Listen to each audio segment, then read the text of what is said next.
하나님의 말씀은 마태복음 13장 44절로 46절까지 읽겠습니다. 천국은 마치 그 밭에 감추인 보화와 같으니 사람이 이를 발견한 후 숨겨두고 기뻐하며 스스로 돌아가서 자기의 소유를 다 팔아 그 밭을 사느니라. 또 천국은 마치 좋은 진주들을 구하는 장사와 같으니 극히 값진 진주 하나를 발견하며 가서 자기 소유를 다 팔았고 그 진주를 샀느니라. 신랑을 기다리는 교회 마태복음 원전 강해, 오늘은 13장 네 번째 시간으로 트리플 천국 비유, 감추인 보화, 진주 장사, 저인망 그물이란 제목으로 말씀을 나누겠습니다.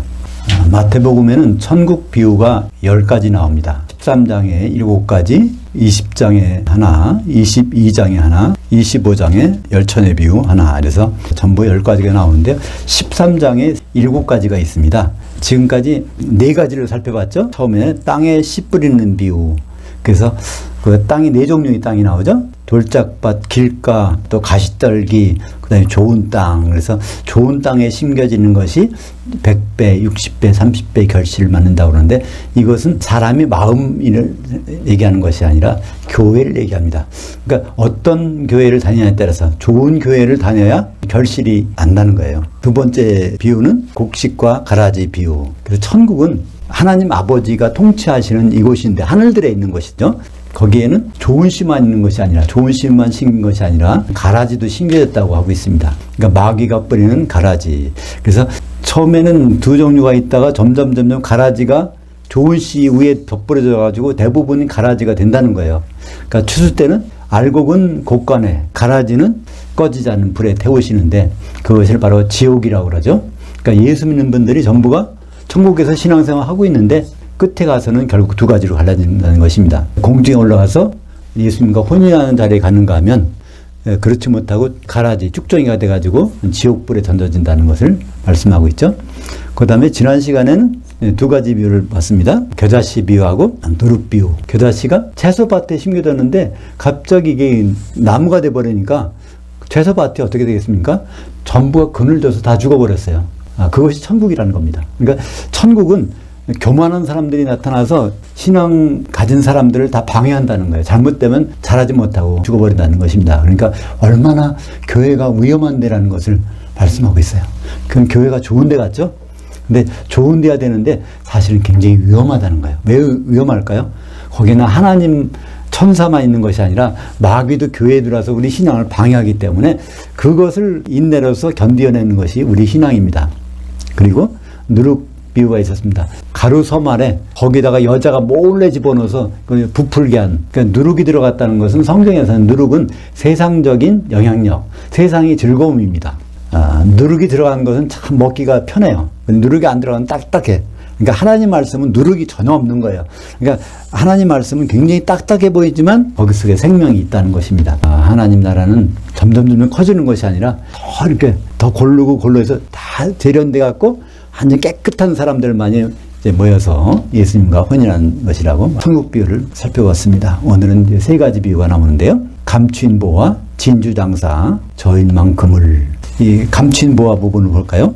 굉장히 유명한 비유죠. 천국은 마치 그 밭에 감추인 보화 같으니 사람이 이를 발견한 후 기뻐하며 스스로 돌아가서 자기 소유를 다 팔아 그 밭을 사느니라. 이게 어떤 사람이 자기 밭이 아니에요. 남의 밭에 가서 일하는 것 같아요. 근데 이러다 보니까 거기에 밭 속에 보화가 있어. 그러니까 그걸 몰래 가만 놔두고 주인한테도 얘기 안 하고 자기 가서 열심히 일해서 자기 소유를 팔아갖고 그걸 사는 겁니다. 천국은 그런 거라는 거예요. 이 세상에 있는 좋은 것, 이게 다인 줄 알았더니 이거 말고 진짜 좋은 게 있어. 그거를 구하기 위해서 이 세상 것을 자꾸만 줄여가는 거예요.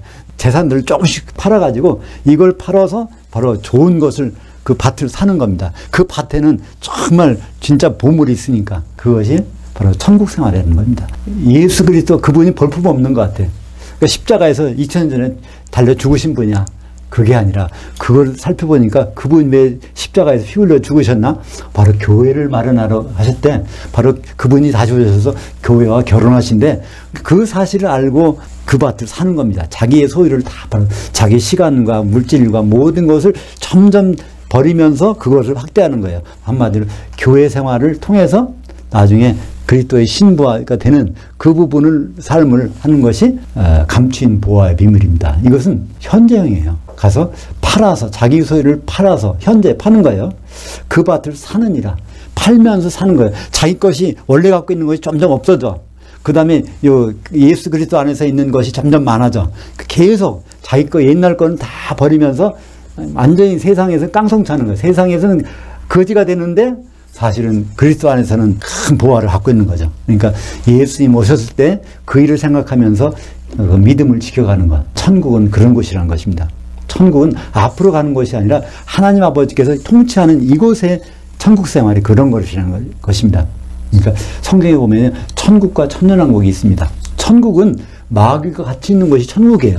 천년왕국은 마귀가 없는 곳에서 예수님과 같이 있는 것이 천년왕국입니다. 이것을 되게 혼동하죠. 목사님도 혼동하는데요. 우리 성도들은 얼마나 더 혼동하겠습니까? 천국은 죽어서 가는 곳이라고 하는데 이것은 성경에 없는 말이에요. 사람들이 지어낸 말입니다. 천국은 마귀가 있고 가라지에 있지만 거기에서 믿음을 지키고 그래서 결국은 예수님 오실 때 그분과 같이 천년 동안 같이 지내는 그 삶이 너무나 좋아서 세상에 있는 것들을 조금씩 줄여나가는 것입니다. 고린도전서 15장 19절 같이 보죠. 만일 그리스도 안에서 우리가 반하는 것이 다만 이 세상의 삶뿐이면 모든 사람 가운데 우리가 더욱 불쌍한 자이라. 그러니까 그리스도 안에서 우리가 반하는 것. 이 말은 무슨 말일까요? 예수 그리스도 안에서 그분의 몸이라는 교회죠. 교회 생활하면서 이 세상이 잘 되길 바라는 거, 이건 참 그 어리석은 짓이라는 거예요. 세상에 소망을 두고 사는 것이 아니라 이 세상 다음에 예수님 오셔서부터 지낼 천년왕국의 생활이 있기 때문에 소망을 가지고 사는 것입니다. 에베소서 5장 32절 이 비밀이 크도다. 나는 그리스도를 향하여와 교회를 향하여에 대해서 말하노라. 바로 그리스도와 교회가 혼인한다는 사실, 앞으로 그 사실이 하나님의 큰 비밀인데 그것 때문에 신앙생활을 해야 된다는 것입니다. 골로새서 2장 6절 보면 그러므로 너희가 그리스도 예수를 주로 받았으니 그 안에서 행하되 그 안에 뿌리를 박으며 세움을 받아 가르침을 받은 대로 그 믿음에 굳게 서서 감사함을 넘치게 하라. 뿌리는 어디다 박아요? 밭에다 박잖아요. 그죠? 그러니까 그리스도 예수 그리스도가 밭이라는 거예요. 그 속에 뿌리를 박고 있다 보면 나중에 어떤 일이 벌어져요? 나무가 뿌리를 내리고 잘 박게 되면은 그 속에 있는 영양분을 다 흡수해서 열매 맺잖아요. 그러니까 처음에는 열매가 안 보여. 근데 뿌리를 제대로 박고 있으면은 나중에 열매가 나타난다는 것입니다. 우리가 예수를 믿는 거 별로 지금은 나타나는 게 없어요. 근데 예수 안에 뿌리를 박고 신앙생활을 하다 보면 그 결과가 공중에 올라가서 혼인잔치에 들어가는 것을 나온다는 것입니다. 요한계시록 2장 26절 이기는 자 곧 끝까지 내 일들을 주목하는 자에게는 만국을 다스리는 권세를 주리니 예수님의 일들을 끝까지 지켜보는 자예요. 그러니까 예수님의 일들이 성경에는 크게 7가지로 나옵니다. 7절기로 나와요. 유월절, 무교절, 초곡절, 오순절, 나팔절, 속죄절, 장막절. 한마디로 예수님이 십자가에서 죽으시고 피를 흘리신 것은 첫 번째 일 하나예요. 6월절 그 일이에요. 근데 그게 어디서 끝나요? 장막절. 장막절은 혼인하는 절기입니다. 예수님과 혼인한다는 거예요. 그 예수님의 일을 7가지를 쭉, 예수님 결국 우리와 혼인하러 오시는구나. 그것까지를 지켜보는 사람이 이기는 자고 그 사람이 만국을 다스리는 천년왕국 때 예수님과 통치하는 그걸 주신다는 것입니다. 우리는 예수를 볼 때 참 그 매력이 안 가는 거예요. 근데 그걸 뒤집어 봤더니 그 속에 뭐가 있어요? 보화가 있다는 거예요. 그러니까 한꺼번에 못 사니까 이것도 팔고 이것도 팔고 이것도 팔고 소유를 팔아가면서 결국 그 밭을 사서 거기에 바로 그 신앙을 가지고 예수님 만나서 혼인하는 그것이 천국 비유라고 예수님이 바로 오늘 5번째 비유에서 이렇게 말씀하고 계신 것입니다. 그래서 요한계시록 19장 7절 보면 그것이 보화가 꺼내진 장면이 나와요. 우리가 기뻐하고 크게 기뻐하며 그에게 영광을 돌리세. 그 어린 양이 혼이 이르렀고 그의 아내가 자신을 준바였으므로. 그래서 그의 아내, 단수예요. 예수님은 부인을 여러 명 건드리는 게 아니에요. 근데 우리 성도들은 여러 부인인데 어떻게 결혼할까요? 그래서 우리는 육신의 몸으로 결혼하는 것이 아니에요. 영의 몸으로 바뀌어진 다음에 성령의 기름으로 한 신부가 되는 거예요. 우리 전체가. 그러면 그때 기뻐하고 크게 기뻐하며 하나님의 영광 찬송이 울려 퍼진다는 것입니다. 그리고 우리가 성령이 필요한 것은 서로가 하나 되기 위해서. 그러니까 기름은 밀가루를 반죽하는 거예요. 그죠? 근데 기름으로 뭉쳐놓으면 이게 한 몸이 된다는 거죠. 그게 바로 성령의 기름을 말씀하는 것입니다. 마태복음 25장 1절과 2절을 같이 보죠. 그런데 천국은 마치 자기 등들을 들고 신랑을 맞으러 나간 10처녀와 같다 하리니 그들 중 5은 미련하고 5은 슬기 있는 자들이라. 10번째 천국 비유 마태복음 25장인데 천국 생활이라는 것은 이런 생활이라는 거예요. 등을 들고 예수님을 기다리는 생활이야. 등을 들었다는 것은 무엇일까요?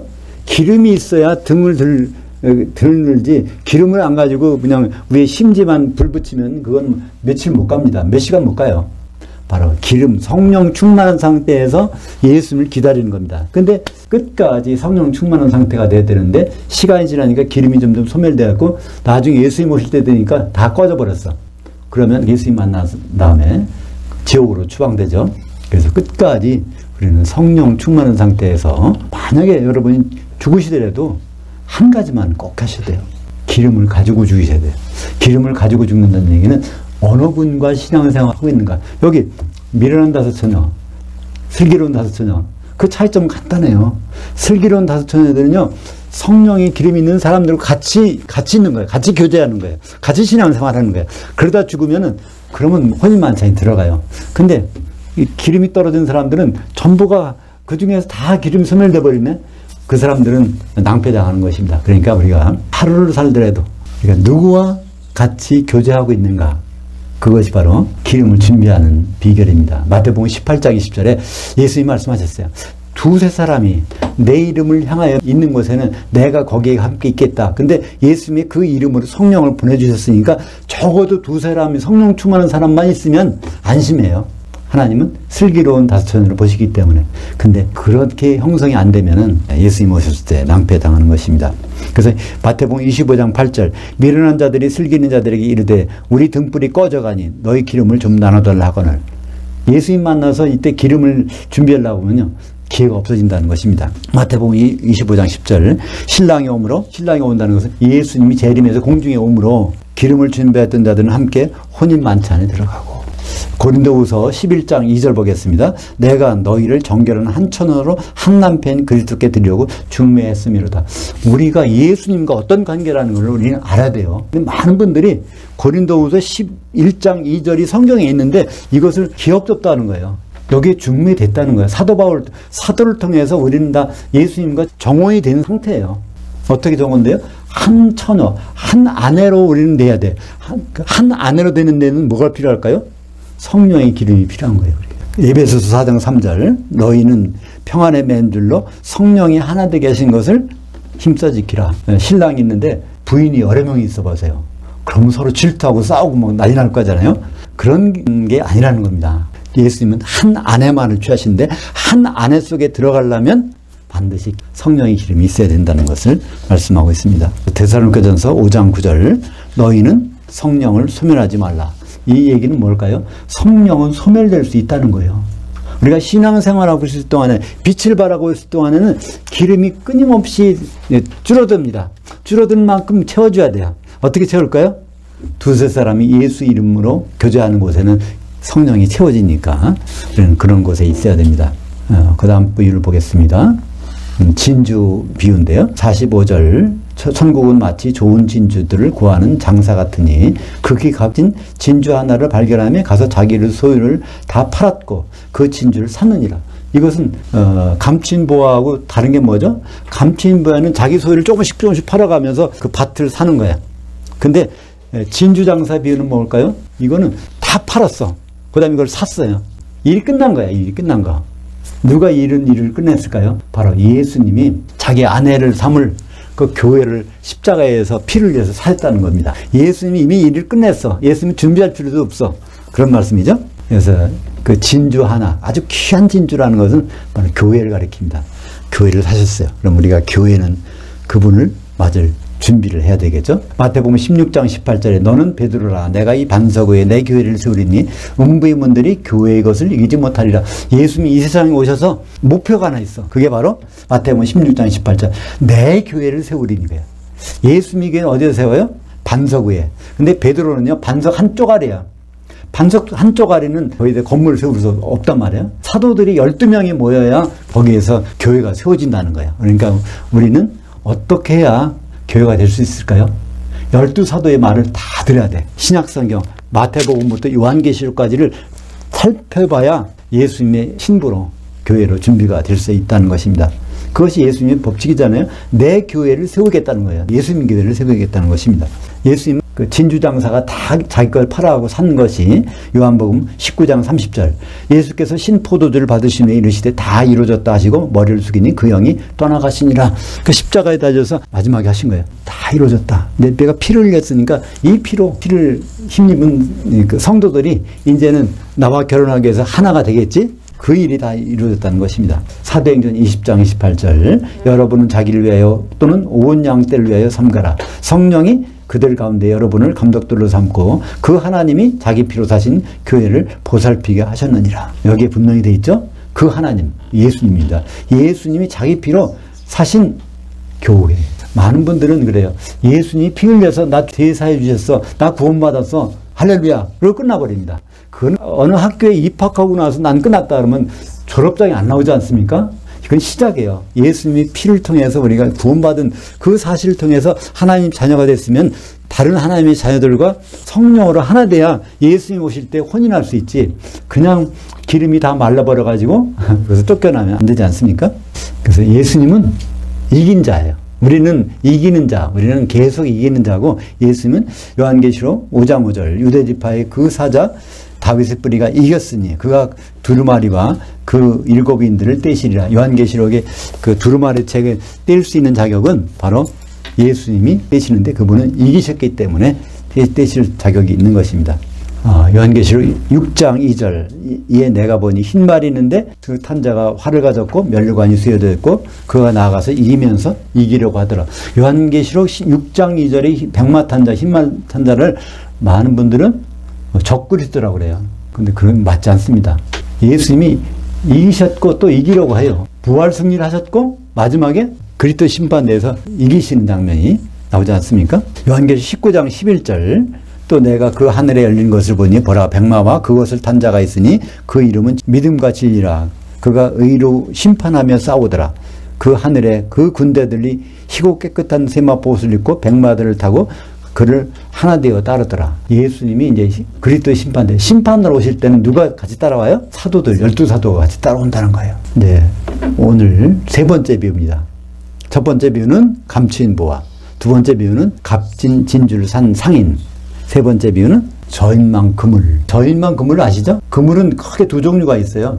물고기 잡으려고 던져가지고 물고기 잡는 거. 일반적인 그물이 있는가 하면 저인망 그물은요, 땅거리 그물이라고 그래. 강이나 바다 밑바닥을 탁 긁어가지고 거기 샅샅이 뒤져가지고 거기는 모든 고기를 다 잡는 걸. 이걸 저인망 그물이라고 그러는데 여기에 마태복음 13장 47절 보겠습니다. 또 천국은 마치 바다에 던져져 각종 물고기를 모으는 저인망 그물 같으니 그 저인망 그물에 가득하며 그들이 물가로 끌어내고 앉아서 좋은 것들은 그릇에 담고 못된 것들은 내버리느니라.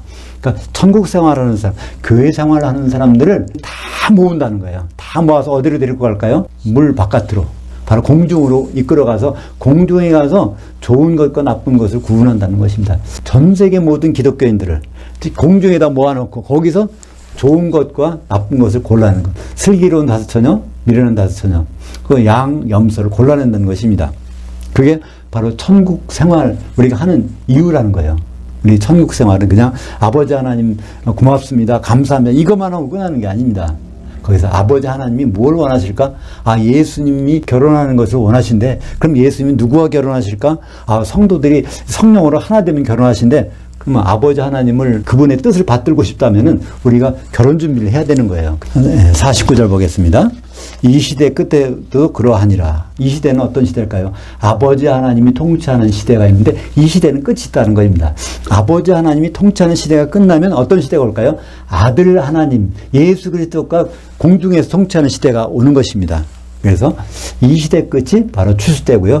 추수꾼들은 천사들입니다. 거기 나와 있죠. 천사들이 와서 의인들 중에서 악인들을 갈라내요. 그 악인들은 그 풀무 지옥불에 던지고 그들이 거기서 울며 이를 갈리라.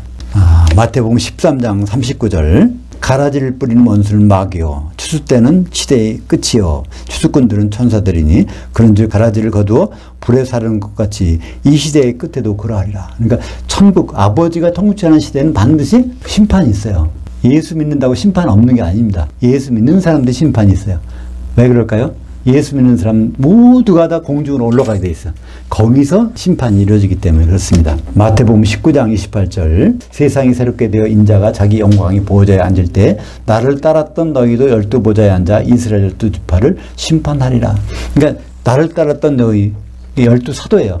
사도들이 이제 심판관이 돼서 예수님 옆에서 심판을 하겠다는 겁니다. 거기에서 이스라엘 12지파를 심판한다고 하는데 이건 유대인들 심판하는 것이 아닙니다. 그 밑에 보면 그게 나와요. 똑같은 마태복음 25장 31절이 19장 28절과 똑같은 장소에서 일어나는 일입니다. 인자가 자기 영광으로 모든 천사와 함께 올 때 예수님이 왜 천사와 함께 올까요? 천사들이 추수꾼이니까 다 기독교인들을 공중에다 모아야 될 거 아니에요? 그러니까 인자가 자기 영광으로 모든 천사와 함께 올 때 자기 영광의 보좌에 앉으리니 모든 민족을 이스라엘 12지파 모든 기독교인을 그 앞에 모으고 각각 구분하기를 목자가 새끼 염소들 중에서 장성한 양들을 구분한 것 같이 하여 그 양들은 오른편에 그 염소들은 왼편에 두리라. 예수 믿으면 뭐가 될까요? 예수님 보시기에 어린 양이야 다. 근데 어린 양으로 예수님 만나는 거 아니죠? 이제 열심히 꼴을 먹어, 풀을 먹어요. 그죠? 누가 주는 풀을? 사도가 주는 풀을 먹어. 그러면 이제 정상적으로 사도들 꼴을 먹으면 장수한 양이 되는데 중간에 갑자기 다른 걸 먹기 시작하면은 이게 뭐로 변질돼요? 새끼 염소로. 왜 새끼 염소가 될까요? 양으로 자라다가 염소로 바뀐 지가 얼마 안 됐어. 그래서 새끼 염소라고 하는 거예요. 그죠? 예수님 오실 때쯤에는 장수한 양이 돼야 되는데 예수님 오실 때쯤에 그때 갑자기 다른 걸 먹으니까 이제 새끼 염소로 바뀌는 거예요. 그게 가라지고 그게 바로 쭉정이고 그런 것이죠. 그러면 마태복음 25장 46절에 그들은 영벌에 의인들은 영생에 들어가리라. 그 새끼 염소들은 영벌 지옥에 들어가고 의인들 장수한 양들은 천년왕국에 들어간다는 것입니다. 이런 예수님이 심판한 장면이 요한계시록의 1장 13절에 나와 있죠. 그 촛대들 7개 모든 지상에 있는 교회가 올라갔을 때 그 한가운데 인자 같은 이가 발에 끌리는 옷을 입고 가슴에 금띠를 띠고 우리는 예수님은 맨 처음엔 신랑으로 만나는 게 아니죠. 뭐로 만날까요? 인자로 만나요. 예수님. 왜 인자로 만날까요? 요한복음 5장 27절에 인자됨으로 말미암아 심판하는 권한을 다 예수님께 주셨어. 하나님 아버지 이제 심판 안 하시겠다는 거예요. 성령 심판 안 해요. 누가 심판? 바로 우리 예수님이 심판하시는 거예요. 요한계시록 16장 1절과 17절을 너희는 가서 하나님이 진노의 7 대접들을 그 땅에 쏟으라 하더라. 7대 천사가 그 대접을 공중에 쏟으매. 이걸 한번 다른 생각 없이 한번 가만히 생각해 보세요. 하나님이 심판한 대접, 진노의 대접을 7개를 땅에서 쏟아. 7개를. 근데 마지막 대접을 보니까 마지막 대접은 어디서 쏟아요? 공중에 쏟아. 그렇다는 얘기는 7개의 땅, 7교회가 다 공중에 올려다 놓고 거기서 심판하는 거잖아요. 그죠? 땅을 다 올려다 놓고 교회를 모든 성도들이 공중에 올려다 놓고 거기에서 심판하시겠다는 거잖아요. 그죠? 그래서 이 공중이라는 것이 하늘들 가운데 있는 것. 거기서 금성 바벨론 기름을 준비하는 성도들이 어떻게 될까요? 요한계시록 18장 21절 이에 한 힘센 천사가 큰 맷돌 같은 돌을 들어 그 바다에 던져 불바다에 던져 이르되 큰성 바벨론이 이같이 비참하게 던져져 결코 다시 보이지 아니하리로다. 여기 불바다는 지옥입니다. 기독교인들이 기름을 준비하지 않고 혼 준비하는 사람들은 어디에 들어가요? 다 지옥에 간다는 것입니다. 얼마나 무슨 말입니까? 우리는 아무 생각 없이 일주일에 한 번씩 교회 가서 예배 드리면 되는 것을 생각하는데요. 이 사실을 알아야 됩니다. 예수님 앞에 가서 반드시 심판받는데 그때는 지옥 아니면 천년왕국 둘 중에 하나인데 그 기준이 바로 혼 준비했느냐 안 했느냐. 그러니까 혼 준비를 간단히 말해서 성령의 기름을 준비했느냐. 근데 성령의 기름은 어떻게 준비돼요? 두세 사람이 그리스도 안에서 교통하면 그러니까 같이 붙어 있다는 게 아니에요. 떨어져 있어도 서로 신앙으로 연결되어 있으면 된다는 얘기예요. 믿는 사람들이 서로 위해서 기도해주고 서로 대화하고 그것이 바로 성령의 기름을 준비하는 그런 과정이죠. 그리고 요한계시록 19장 11절 14절 이것이 바로 그리스도 심판대에서 예수님이 백마 타고 오시는데 그의 군대들이 있어 12사도가 같이 와서 심판하신다는 장면이 요한계시록 19장 11절과 14절에 나와 있죠. 그 다음에 이제 예수님이 마태복음 13장에서 7개 비유를 다 설명하시고, 누구한테 설명했어요? 사도들, 12사도한테 설명하시고 마지막 하신 말씀이 51절과 52절입니다. 같이 보죠. 이 모든 것을 깨달았느냐? 7개 천국 비유들을 깨달았느냐? 그러는 거예요. 하시니 대답하되 그러하오이다. 예수께서 그들 12사도들에게 이르시되 그러므로 천국을 위하여 제자된 서기관마다 마치 새것과 옛것을 그 국관에서 내주는 집주인과 같으니라. 12사도들을 보고 국관에 들어가서 옛것과 새것을 식구들 위해서 나눠주라는 거예요. 그러니까 우리가 그 하나님의 국관에서 뭘 받으려면, 배급을 받으려면 누구한테 가야 될까요? 12사도에 가서 그 필요한 말씀을 받으라는 거예요.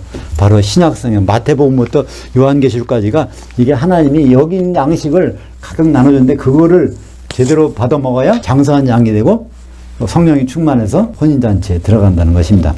마태복음 16장 19절 내가 천국 열쇠들을 내게 주리니 내가 그 땅에서 누구든지 매면 그 하늘들에서도 매여 있을 것이요 내가 그 땅에서 누구든지 풀면 그 하늘들에서도 풀려 있으리라 하시고, 여기 하늘들이 나와요. 땅이 나오고, 이때 예수님은요, 성경에서 땅에 속한 자들은 유대인으로 예수 믿는 자들, 유대인 기독교인은 그 땅에 속한 자라고 하고요. 이방인 기독교인들은 하늘들에 속한 자라고 이렇게 예수님 말씀하십니다. 그걸 누구한테 줬다고요? 천국 열쇠들을 베드로한테 줬는데 자기 건 하나예요. 열쇠가 복수예요. 그러니까 천국 열쇠들을 그 사도들에게 주셨다는 말씀이죠. 천국 생활을 하려면 천국에 들어가야 되는데 누굴 통해 들어가요? 열쇠 가진 사람. 열쇠 가진 사람이 누구예요? 사도. 그러니까 사도를 통해서 천국에 들어가서 천국 생활을 해야 거기서 추수 때 어디 갈지를 우리가 생각할 거 아닙니까? 그러니까 바로 우리는 맨 먼저 열쇠쟁이가 누군가, 열쇠 가진 사람이 누군가부터 생각해야 돼요. 그러니까 우리는 사도를 안 만날 수가 없어요. 사도를 통해서 천국에 들어가서 그 안에서 꼴을 먹어야 되니까 그렇습니다. 이 내용을 갈라디아서 2장 8절에 설명하고 있습니다. 베드로에게 역사하사 그를 할례자들의 사도로 삼으시니가 또한 내게 역사하사 나를 이방인들의 사도로 삼으셨느니라. 마태복음 16장 19절을 설명해 주는 것이 할례자들, 유대인들은 땅에 있는 자들이고 이방인들은 하늘들에 있는 자들이에요. 그러니까 땅에 있는 자들, 하늘들에 있는 자들, 유대인이나 이방인이나 사도들을 통해서 꼴을 먹어야 장성한 양이 될 수 있다는 것입니다. 에베소서 2장 20절 너희는 그 사도들 곧 선지자들의 기초석 위에 세우심을 입은 자들이라. 그러니까 성도들은요 반드시 사도들의 말씀을 먹고 자라야 장성한 양이 된다는 겁니다. 사도행전 에베소서 3장 2절 너희를 위하여 내게 주신 그 하나님의 그 은혜의 경륜을 너희가 들었으리라. 에베소서는 누가 누구에게 보낸 편지입니까? 사도 바울이 에베소에 있는 성도들에게 보낸 편지예요. 거기에서 너희 성도들을 위해서 주님이 내게 주신 뭘 주셨냐면 은혜의 경륜을 주셨다는 거예요. 이때 경륜이라는 단어가 청지기직, 청지기는 뭘까요? 주인의 집에 창고에서 필요한 것을 꺼내주는 사람이에요. 그러니까 사도들에게 성도들이 필요한 것을 꺼내주라는 것을 사도들이 받았다는 것입니다. 그러니까 우리가 천국 생활 하려면 누구를 알아야 돼요? 청지기가 누구지? 또 천국 열쇠 가진 사람 누구지? 또 우리 중매쟁이가 누구지? 우리 기초석이 누구지? 이게 다 사도들이라는 것입니다. 12사도의 말. 그러니까 마태복음 1장 1절부터 요한계시록 22장 21절까지 그 말씀을 우리가 먹어야 예수님 만나서 혼인할 수 있다는 것입니다. 그렇지 않으면 그때 가서 우리 모습이 뭐로 바뀌어진다고요?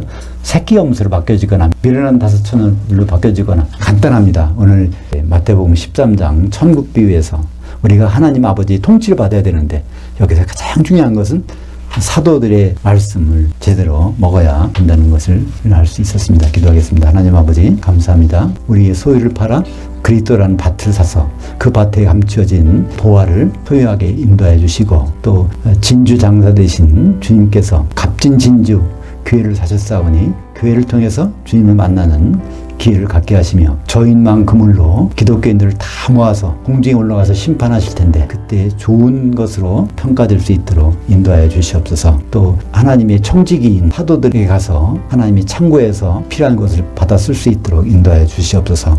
예수님 이름으로 기도합니다. 아멘.